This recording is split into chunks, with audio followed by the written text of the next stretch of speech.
You're listening to The Naked Pravda. This is Medusa's first and only English language podcast, so please don't be shy about recommending us to your friends and leave a review on Apple Podcasts or wherever you're tuning in.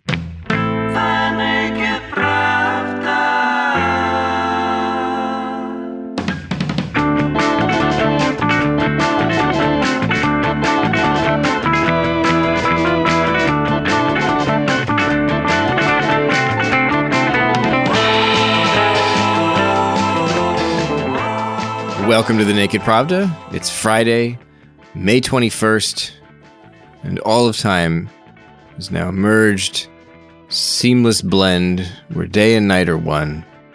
The road signs we used to navigate the weeks are gone, and the changing seasons mock the unchanging routine that repeats day after day after day. I'm your host, Kevin Rothrock, the managing editor of Medusa's English language edition. And on this episode of The Naked Pravda, and on this show, we typically talk to guests about broader issues addressed in Medusa's own reporting. Sometimes, though, I like to break from that formula and do something else, which is what is happening today. Today's guest is Joshua Yaffa, the Moscow correspondent for The New Yorker. For his work in Russia, he has been named a fellow at New America. He's been named a recipient of the American Academy's Berlin Prize, and also a finalist for the Livingston Award. Joshua is also the author of a recent book called Between Two Fires, Truth, Ambition, and Compromise in Putin's Russia. In case you're wondering, there is a serial comma in that printed headline, which makes me very happy, because I'm a serial comma guy, also known as the Oxford comma. Now, I'd play an excerpt from the Vampire Weekend song right here, but I don't have the rights to that. Those belong to Columbia Records. Now, about Between Two Fires. The book offers a look at Putin's Russia without focusing on Putin. Thank God. Joshua focuses on a handful of individual case studies profiling the moral choices of various individuals who have played unique and interesting roles in Russia in recent years. Penguin Random House, the book's publisher, has a very nice description of this, and I'm going to read a bit for you right here. Joshua Yaffa introduces readers to some of the country's most remarkable figures, from politicians and entrepreneurs to artists and historians who have built their careers and constructed their identities in the shadow of the Putin system. Torn between their own ambitions and the omnipresent demands of the state, each walks an individual path of compromise. Some muster cunning and cynicism to extract all manner of benefits and privileges from those in power. Others, finding themselves to be less adept, are left broken and demoralized. Oh, I sympathize with those folks. But what binds them together is the tangled web of dilemmas and contradictions they face. Okay, so hopefully your appetite is now whetted. Whether or not you've already read Between Two Fires, I think this interview should appeal simply because the concept of moral calculus in Putin's Russia, or Yeltsin's Russia, or Johnny Appleseed's Russia, it's an engaging topic. Moral trade-offs, that's the stuff of life. And I think it's a good prism for the ever-present dilemmas intellectuals and others face in Russia. So have a listen to the interview, and hopefully you'll agree.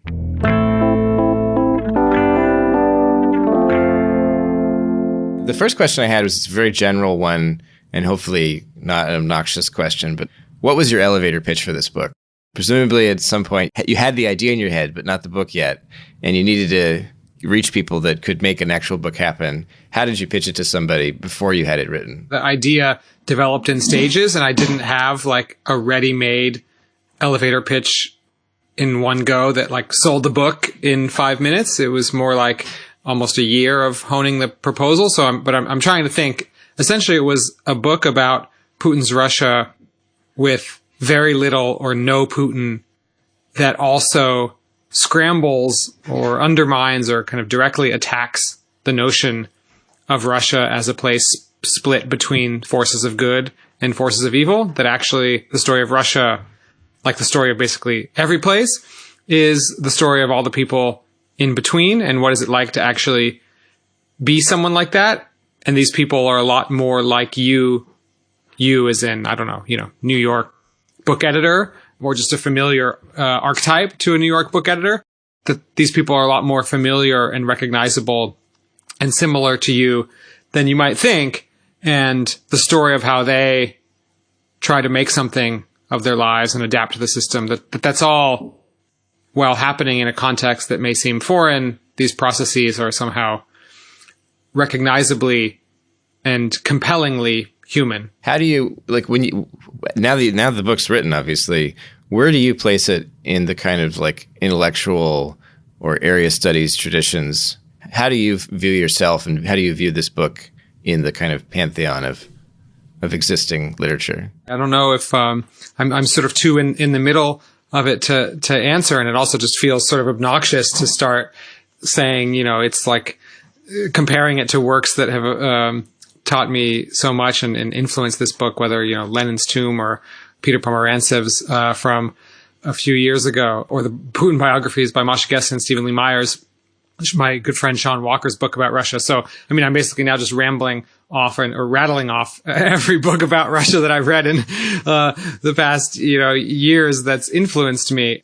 I don't know, what I would say it does different, or in the way it's in dialogue with those books. It's not a Putin book, right? So it sort of offers something different than those books that are very much about him or very much about his system of governance. This also is a book about a system of governments, but it's more about how that system actually works and sort of feels on the ground level. It's not about its administration in the Kremlin. It's about how do you incorporate that into your life and navigate it as a person who has some ambition and goals and all the totally universal, understandable things you and I have in our lives, and our vision for sort of what we want to make of our life. How do you accomplish that within that system? So it takes a more ground up approach, I guess. Does that make it kind of a work of anthropology? I don't know if that maybe is a loaded word in academic circles. I don't understand all of its implications, but maybe it's closer to that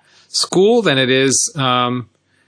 It's certainly not in the kind of great man of history school of Russia book, right? It's not like the Gorbachev biography, or like the Khrushchev biography, or the great Stalin biographies by Stephen Kotkin, for example, or the Putin books I mentioned. So it's definitely doing something different there. And I guess Sean's book come to mind because he's a good friend and I respect his work, and in particular that book a lot. But there he had one kind of animating thesis about the use and misuse of history, especially the history of World War II, as a foundational or unifying legend for Putin's Russia. And he kept returning to that idea over and over again. And it was the through line for the book. It was the kind of provided the intellectual spine for his journalistic travels and repertorial explorations of Russia. And maybe I did something similar with my idea of compromise and the wily man idea that comes from the sociologist Yuri Levada. And I introduced that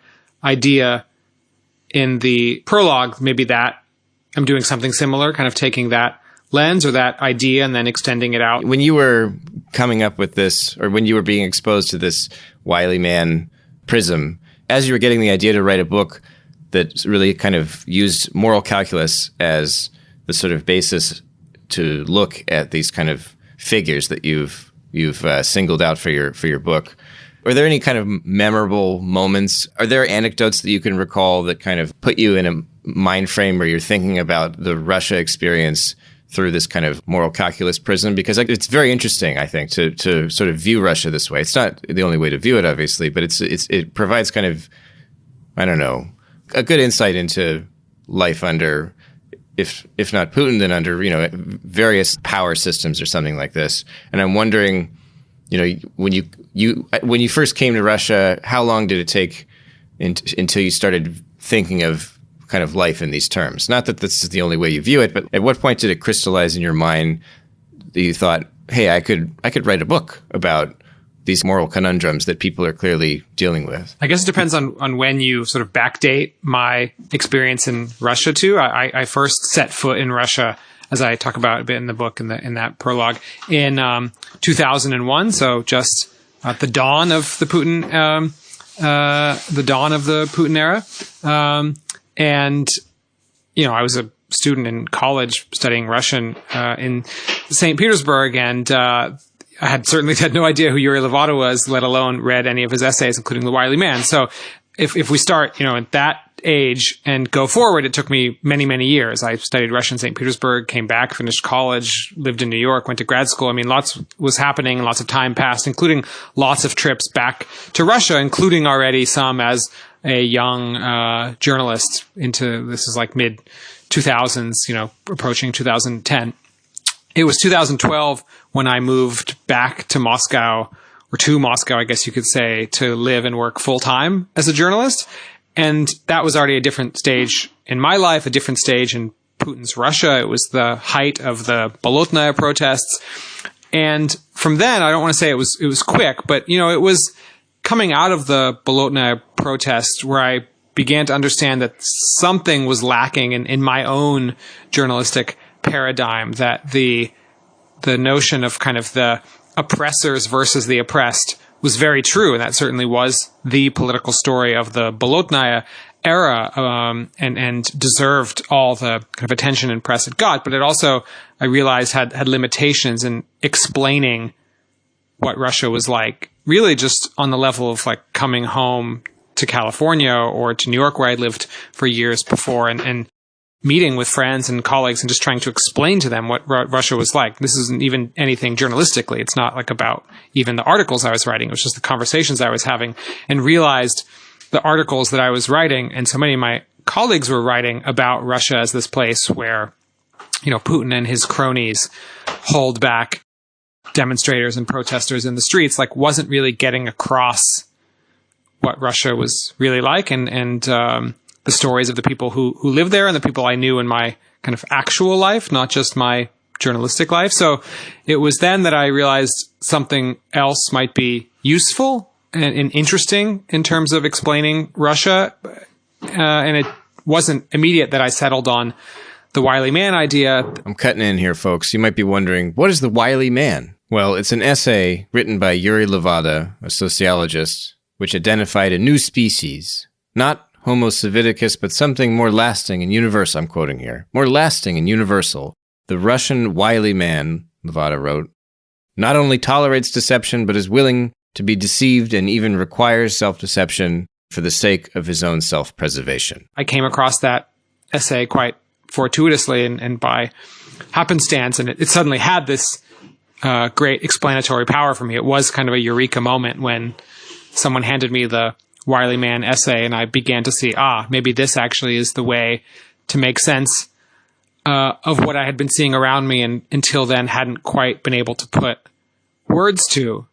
But yeah, I guess it was this feeling that I could feel that what I was writing wasn't totally getting across what I actually wanted to say, because when I would have those in-person conversations, I could see that, going on what I had written, I felt like there was still something I wasn't managing to get across. So you say that you'd come back to the States and you'd have conversations where you had to kind of explain Russia. I guess that's an interesting thought to me, because I don't know. I feel like I live in the United States, and so I'm constantly having to explain to fellow Americans why I'm doing what I do, where I'm writing and focusing about this place called Russia. But I guess it's interesting because I don't know if I feel the same compulsion to explain Russia. I don't know, when people kind of, part of it is because I don't know if it can be explained. I don't know. Do you feel like you said you had a eureka moment. Do you feel like you have indeed explained Russia? Because I view it more as like an interesting prism to kind of experience a certain aspect of it, but I don't know if I walk away feeling like anything's been explained. No, not at all. I'm glad you asked that clarifying question so I could walk back the grandiosity of my previous statement that was entirely accidental or unintended. I meant more just the kind of conversations you inevitably have with friends and colleagues. I'm back in town, whether that's San Diego or New York, and people are just like, so, what's going on? See these protests, read your article about the protests. And I could feel that, while I certainly stood by all that reporting on say, Bolotnaya, and that was, again, the central and most important political story of that moment, there were lots of other stories about people I knew stories I had heard, circumstances of friends or friends of friends were in, that wasn't quite captured in that dichotomy. The stories of people who were smart, ambitious, educated, talented, capable, who wanted to make something with their lives and put all those talents to use, but had to do so within the constraints of the system that they really couldn't change. I mean, their kind of best and most productive years were going to be spent inside that system, and they weren't going to really change the character of that system no matter what they did. So they sort of got to work figuring out how could they adapt, compromise as needed, and what were they willing to bend on, not bend on. And those stories were just interesting to me. I just found them personally compelling, and also I could tell that there was something sort of journalistically or writerly interesting about them, that they would make for good narrative nonfiction. And I just like moral gray zones, I guess. I'm just less interested in moral absolutes.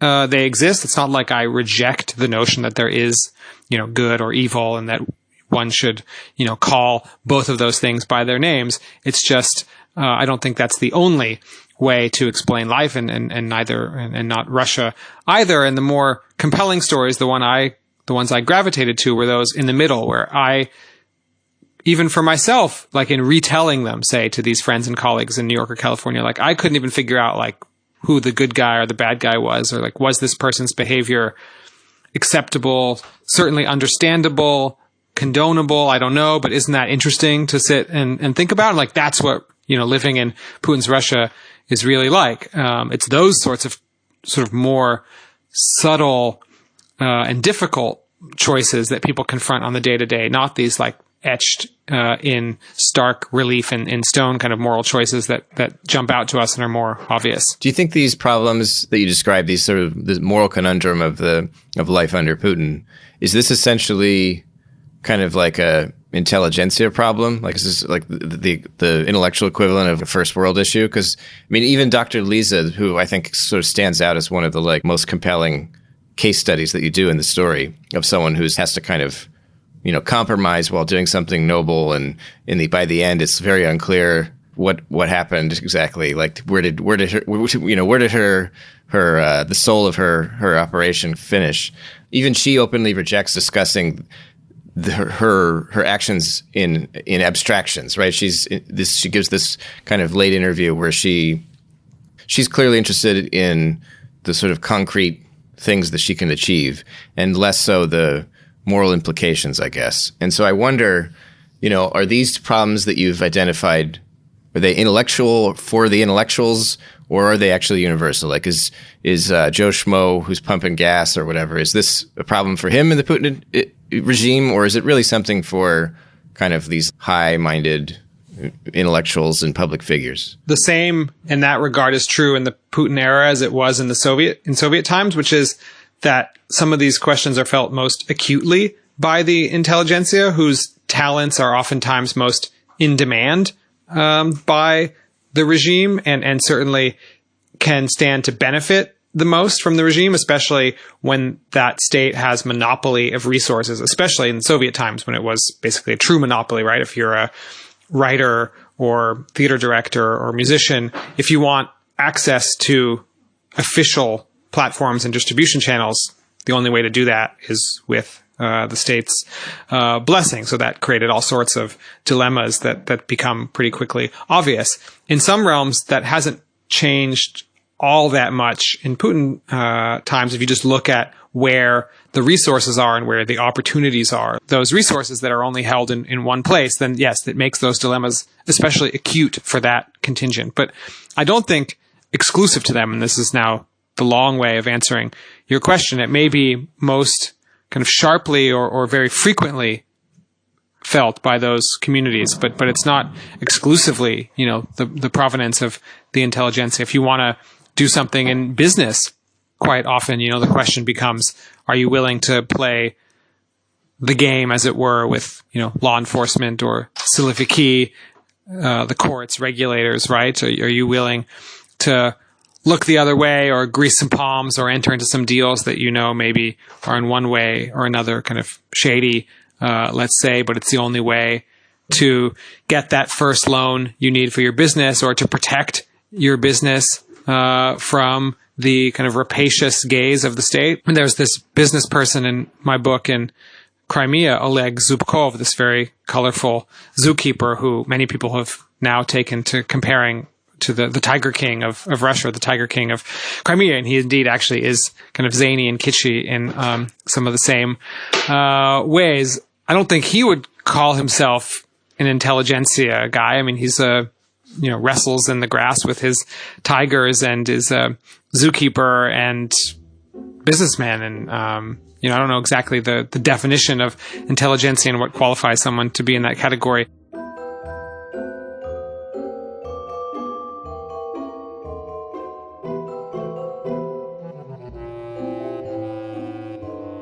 Some of the people in positions of power that you mentioned in your book, like, for instance, Konstantin Ernst, they might not be experiencing the crisis of conscience that you described. You described the crisis as the balancing the demands of your conscience with the opportunities of the moment. But when it comes to somebody like Ernst, and I assume many other figures in power, there doesn't seem to be a conflict there necessarily. And so I wonder, do you think the prism that you've offered to view Putinism, this notion of kind of like moral compromises and so on, are there people that are outside of it for whom there is no compromise, and in fact they're living their dream kind of thing? And I mean, does this paradigm that you've given us, do you feel like there's anything outside of it that it doesn't capture, or do you feel like it really is a universal? Because you answered the intellectual thing, certainly, but I mean, what about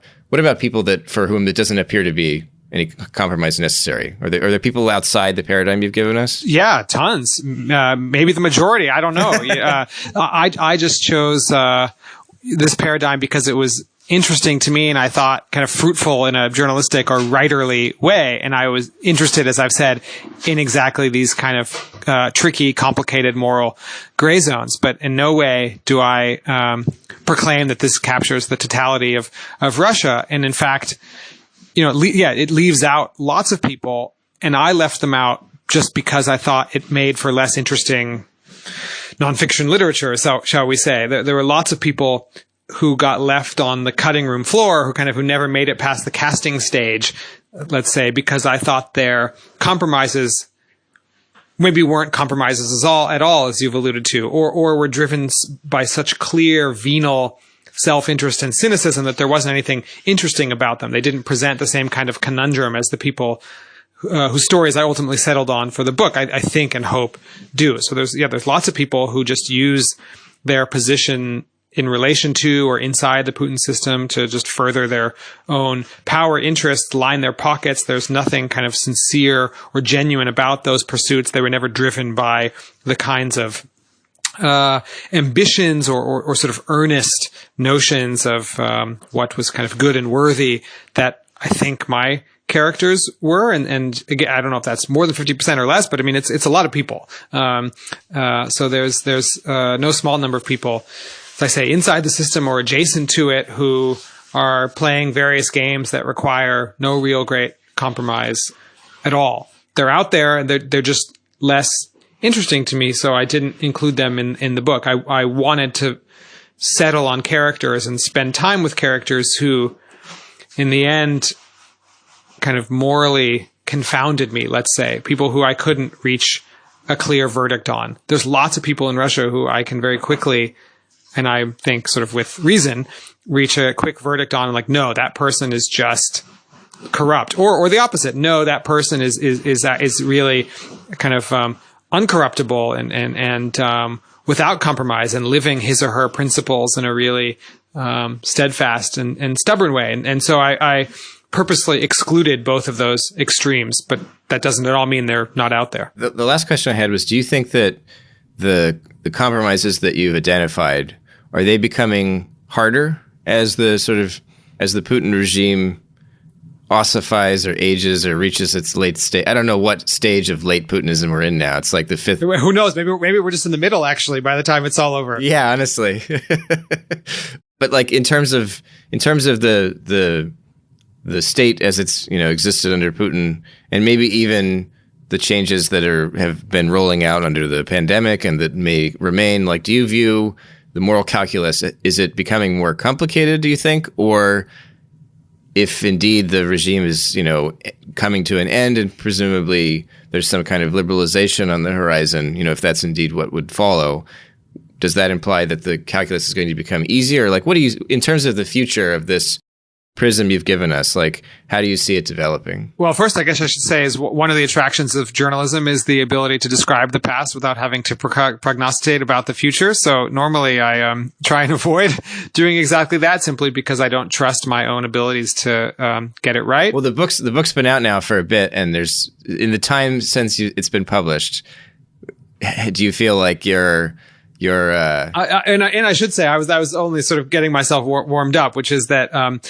perhaps out of publisher or commercial demand, to the extent there was or is any, in the epilogue of the book, I do touch on this notion of kind of what the future holds for not just Putin's Russia, but more specifically, this notion of compromise and the wily man or woman. And it does seem to me that as late stage, if that indeed is the case, Putinism advances, it's gotten less flexible, more rigid. It's lost some of this big tent quality I think it had in its early days. All of that was a feature of this kind of carnival early or mid-stage Putinism that really was described in all of its kind of postmodern kaleidoscopic glory by Peter Pomerantsev in his first book, captured that moment really well.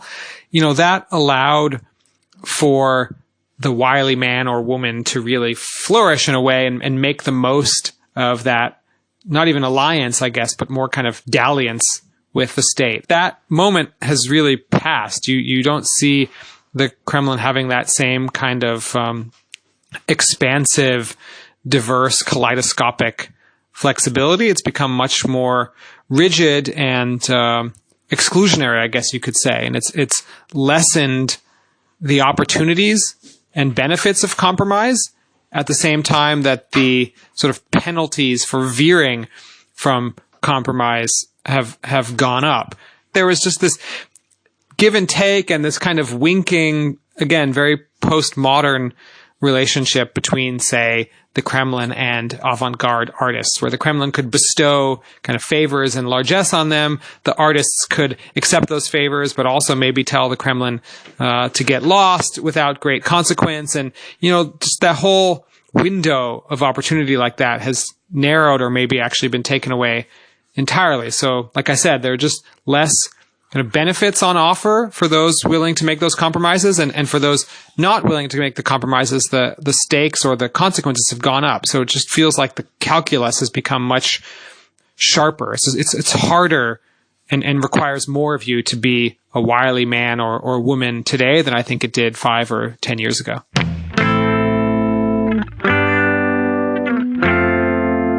You've been listening to The Naked Pravda, an English language podcast from Meduza. On today's show, we heard from Joshua Yaffa, the Moscow correspondent for The New Yorker, and the author of the new book, Between Two Fires, Truth, Ambition, and Compromise in Putin's Russia, which you can find in hardcover, paperback, and ebook format at Amazon.com and anywhere books are sold. If you buy brand new, incidentally, the hardcover will set you back exactly 1 extra penny. So bear that in mind. The Naked Pravda is a podcast from Meduza.